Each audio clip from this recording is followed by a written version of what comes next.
Did you like teaching at Cardinal Hayes and Power? Did you like Yes, yes, very much so. And I missed the interplay with kids. What made you go into administration? Did the brothers just need you there and send you there, or did you choose to do that? They just tapped me on the shoulder, right? Yes, that's the way it That works. was it. And it could have been anyone. Did they tap you because you had an aptitude for it? Or did they tap you because they just really need someone, like you got stuck as the basketball coach and you just survived it? Well, you see, we have what is known as visitation. And it was very, very formal in these days. And the provincial or his representative, he has four assistants, would come down and speak on a one-on-one with everybody in the community. And with the younger men, junior professed, meaning those, this is not chronological age, meaning those who had not taken final vows, Right. because they had to go through the 7 years of annuals. They particularly asked the older men what they thought of the younger men with regard to their general abilities, specific abilities, etc. Now, I don't know whether anything came out in that, but I mean, I had no qualifications, except that they did tell me, while I was still in power, to start a master's degree. The second master's degree I got was in administration. That they asked me to do, and I started that. So I was in the middle of a master's degree in administration. Well, you weren't one of the vice principals then at Power or anything like that? No. I used to help out with scheduling, though. You know, Tony Conifrey was really in charge of it, and then I was there with him, you know. Yeah. Could you go to school wherever you wanted to for it? I suppose I could have. I did go to Seton Hall, though. I wanted to get away from the Jesuits for a while, because all my training had been with the Jesuits, except for that year and a half with the Brothers in Power. And who taught at Seton Hall? They were diocesan priests, right, yeah. But there weren't that many priests. Almost all the people that, and I was on the graduate level, they were almost all seculars, yeah. Is that the same way today? I think so. I think so, yeah. So And it was very convenient to go over there, too. So you went, you got that degree, and then where did you go from there? Then I went over to Farrell, and I was there for 6 years. And then they asked me to take over the new school, Iona Prep. And Iona Prep had left the campus, Hagen Hall, on the Iona campus. You were actually on campus for a while? No, Okay. the Iona Prep was on campus. Hagen Hall was Iona Prep I didn't know School.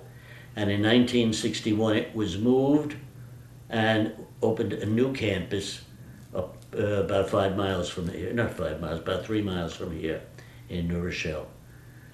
So when that new campus opened, that's when I left Farrell and I took over the principalship there. And I was there for 8 years as principal of that school. Did you like that? Very much, right. Particularly in retrospect, you know how you judge most of these things after you're through with it for a while, you know? Yeah. Is it because you're so busy you can't even do it then? Or? Well, I suppose, and of course you get a lot of, you obviously get a lot of flack and so forth, you know, and sometimes the flack momentarily obliterates the whole picture, you know. But it was a very good, parents were wonderful people. We had great staff and of lay teachers as well as brothers. And it was in the days when, like, there were 22 brothers. There's only, what, 2 or 3 on the staff up there at the present time. And it was a new building, so we could, you know, create traditions and not bound by, That's great. you know, the physical building in the other place, which may have been inadequate in some areas and so forth. Everything was new, and it started off well, and I think it continued well too. You know. When you look back of all those places that you taught and worked at, is there any place stands out more than another that you were most fond of? Iona Prep. Iona Prep. Still to Yeah. this day, that's your. Yeah, right, yeah. You know, when you say fond of, you have to also kind of say, well, fond of from what point of view? From the teaching point of view and the atmosphere. It was Iona Prep, you know. Although I was happy in all other places Right. that I went to, you know. What I'm even was- happy here with Bob. Thank you very much. Anytime. What was it about Iona Prep that made it so special? Just that the kids were great, the teachers, I mean, the parents were involved. Were parents not involved in a lot of the other places? They weren't involved in the same way as they were at. Also, it's a little bit different because Iona Prep is a suburban school, and people get involved in education. Whereas, let's say, Power was strictly urban. Farrell was a little bit of both, but Farrell was a little bit inhibiting in this, from the point of view now of a principal, because a brother principal, because we didn't really own it. We could not call the shots ourselves. We had to get the priests involved in all of the workings. So it was another layer of bureaucracy, you might say, and therefore another layer of irritants every now and then. Didn't have that up at the at Iona Prep. Right, that's great. But I think basically it was the kids.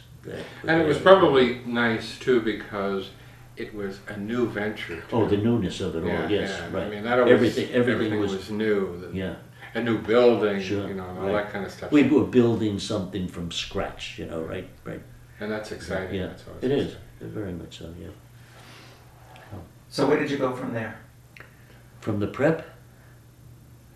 Oh, I was, I don't know whether to say elected, should I say it? Elected. Elected to be provincial, you know? So that meant another can of worms. How does that election work? 'Cause I remember. Well, it's really, that's why I asked him, say elected or not. It was a combination of election appointment. The brothers went through 2 ballots Right. where they gave in a certain number, 10 names, something like that, and that became the primary ballot, and then you voted from that second ballot that you received. Now, those votes on the second ballot, which had narrowed the field down, so to speak, those votes all went to Rome, and they were counted in Rome, and then an appointment came from Rome, from the general. And the general announced that so-and-so is the principal. That left the general open to go with what the brothers had said on these 2 ballots, or to forget it completely. And you might say, why? Goes away. He may have a knowledge that other people didn't About have, something that other people didn't know.